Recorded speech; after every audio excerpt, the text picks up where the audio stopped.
1628, Dom Luís de Céspedes Xéria, capitão-general do Paraguai, apareceu em São Paulo, onde, como escreveu a Filipe IV, foi alvo de excelente acolhimento. A 16 de julho deixava São Paulo rumo a um porto do Baixo Tietê. Ali mandou fazer grandes batelões, desceu o rio durante 16 dias, navegou no Paraná e Paranapanema até Loreto, onde chegou a 8 de setembro. Afinal, empossou-se do seu novo governo em Ciudad Real. A 8 de novembro de 1628, mandava extenso relatório a Filipe IV, em que denunciava as maiores lástimas do Guairá. Castigasse Sua Majestade exemplarmente seus péssimos vassalos paulistas, traficantes de escravos que vendiam não só em todo o Brasil, como até em Lisboa. Por toda parte mostrou-se Luís Céspedes dedicado aos interesses dos colonos espanhóis.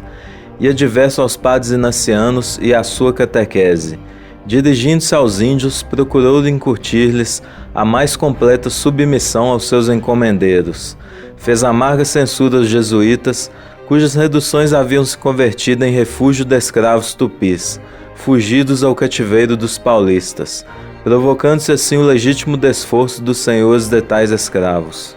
Aos jesuítas proibiu o transporte de índios de uma margem para outra do Paraná, e a transferência de uma aldeia para outra sob o pretexto do trabalho em ervais ou minas.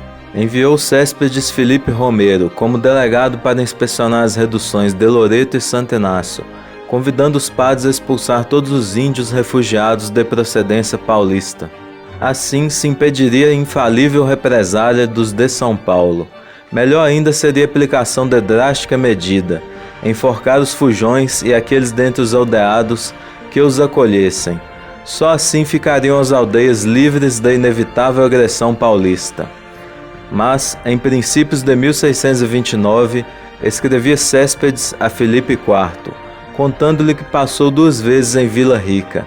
Já então, atravessara o Paranapanema o exército paulista que marchava sob as reduções.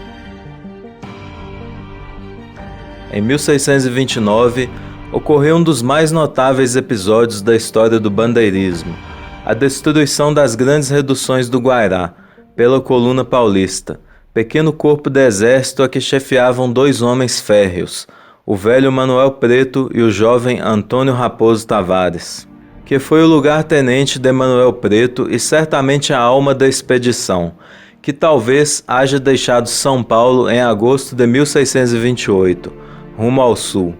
Desconhece-se o itinerário da bandeira, mais provável é que haja seguido o caminho primitivo, a via indígena chamada Piabiú pelos índios, e caminho de São Tomé pelos jesuítas, vereda que no rumo de sudoeste ligava São Vicente e São Paulo à margem do Paraná, cortando o Paranapanema, o rio Tibagi, o Ivaí e o Pequiri.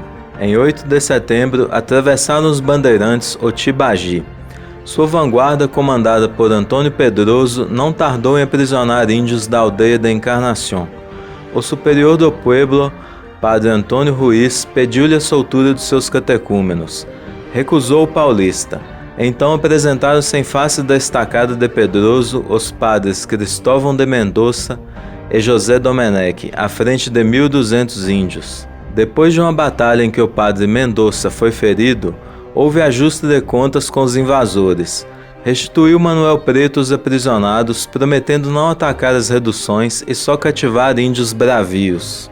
Durante 4 meses estiveram os paulistas ocupados em caçar tais índios, que não pertenciam às aldeias da Companhia de Jesus.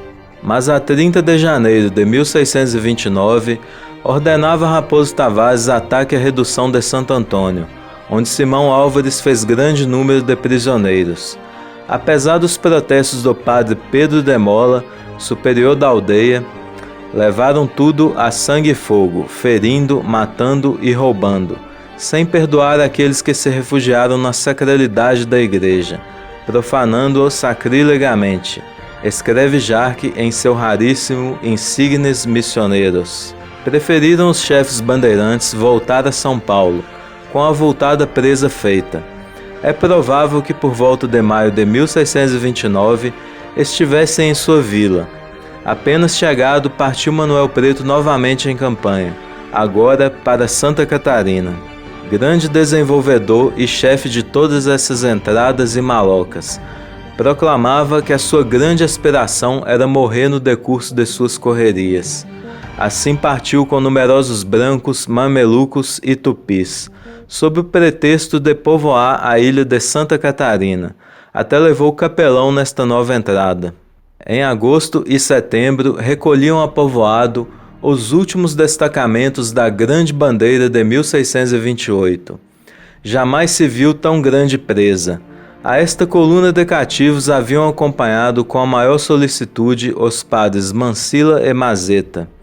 A 25 de novembro de 1631, acampava Guzmán perto do Salto das Sete Quedas, preparando-se para socorrer Vila Real do Espírito Santo, que os paulistas pretendiam destruir, empenhados como pareciam em enxotar todos os castelhanos além Paraná.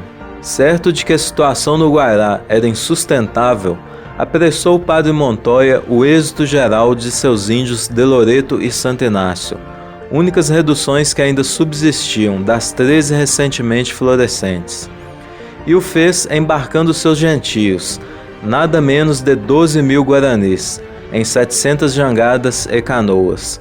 As 11 aldeias destruídas contavam ao seu dizer para cima de 33.000 habitantes. Terríveis calamidades trouxe aos fugitivos a transposição do Salto das Sete Quedas.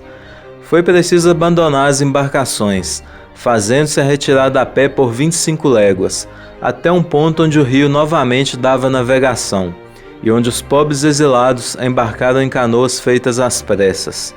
Muitos destes barcos naufragaram, muita gente pereceu na terrível marcha, extraviada na floresta, morta de moléstia ou às garras das onças.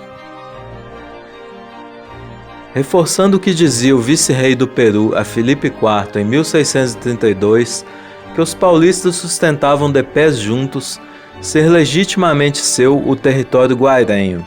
As suas bandeiras costumavam ser bianuais pelo menos, ora com poucos homens, ora até com mais de 400 componentes. 200 léguas de terras paraguaias haviam por elas sido completamente despovoadas.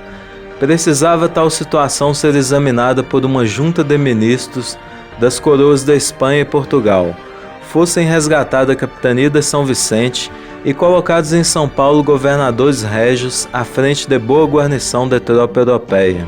Pois a infiltração portuguesa em Buenos Aires, Tucumã, Paraguai e até no Peru mostrava-se cada vez mais intensa.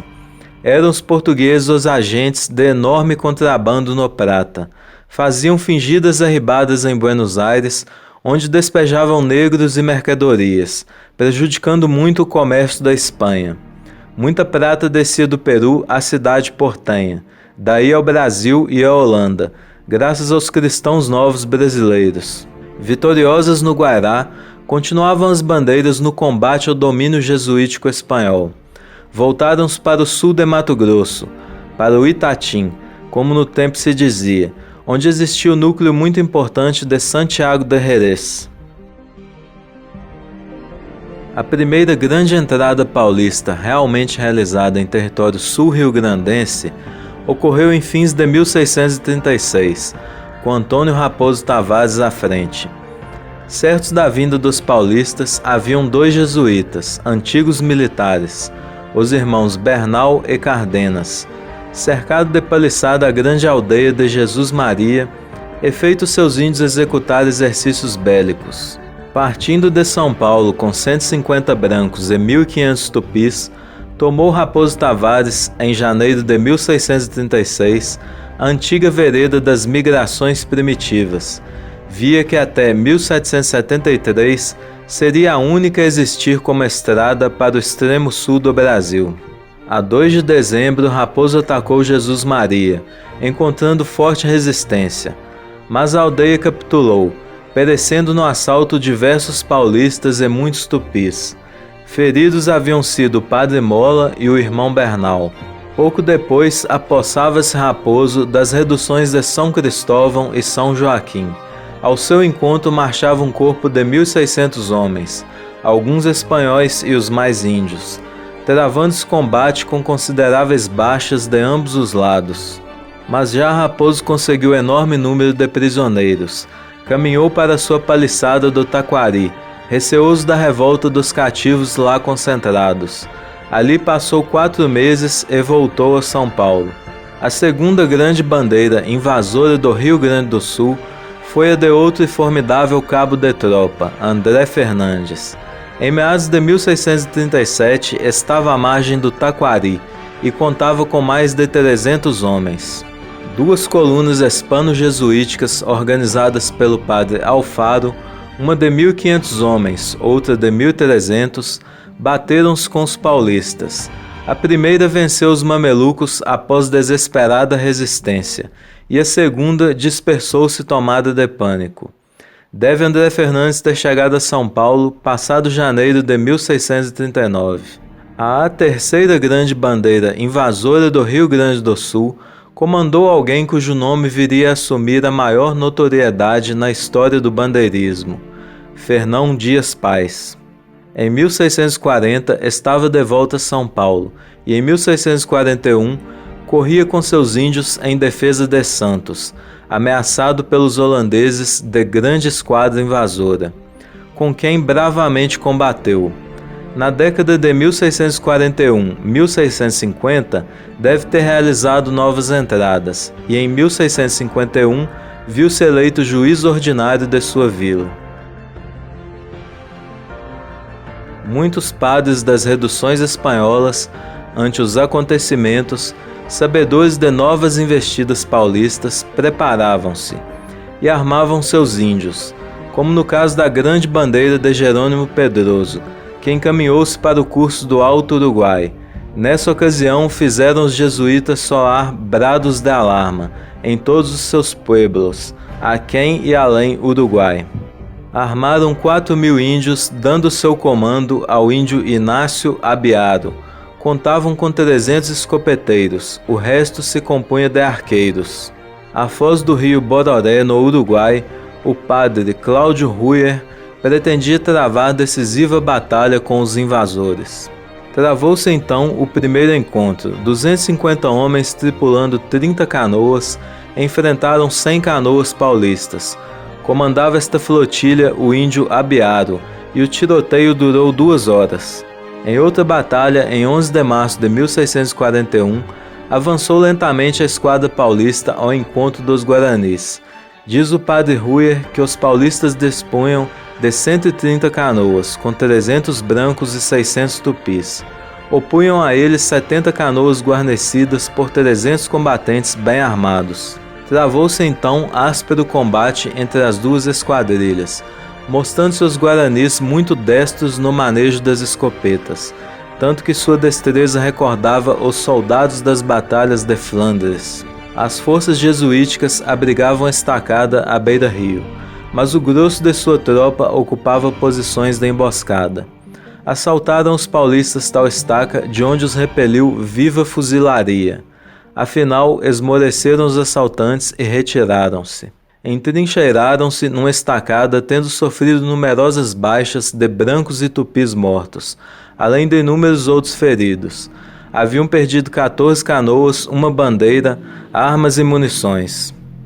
Se mantiveram na vizinhança do rio Bororé e tentaram conversar com os vencedores, que recusaram a ouvi-los, construindo uma paliçada em frente da sua. 3 sortidas fizeram, sempre rebatidas pelos inacianos, que contavam ali nada menos de 3.000 índios. Uma esquadrilha bloqueadora veio ao mesmo tempo cortar-lhes o acesso ao Uruguai. Sentindo a retirada pelo rio cortada, puseram-se os paulistas a destruir as 250 canoas, mas viram-se aí atacados pela esquadrilha inimiga, travando-se novo e vivo combate. Por intermédio de prisioneiros, souberam os inacianos que no campo adverso existiam numerosos feridos, dos quais muitos mortalmente, e sobretudo nele reinava a maior desordem, desarmonia e desalento. Começou a retirada bandeirante, sob viva pressão dos vencedores.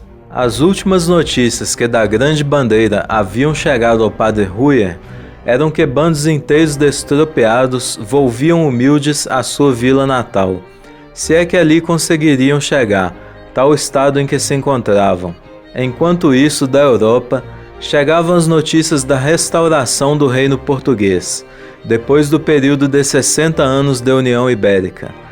Grato aos defensores dos territórios de sua coroa recém-mutilada por El Tirano de Bragança, resolveu Filipe IV que durante 10 anos não se cobrassem tributos dos índios do Prata e do Paraguai, nem fossem eles chamados em testemunho do reconhecimento pelo que ocorrera.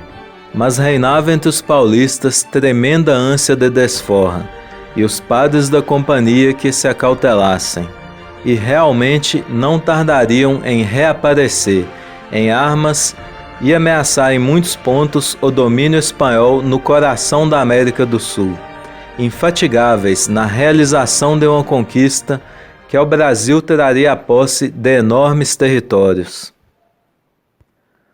Obrigado por assistir até aqui.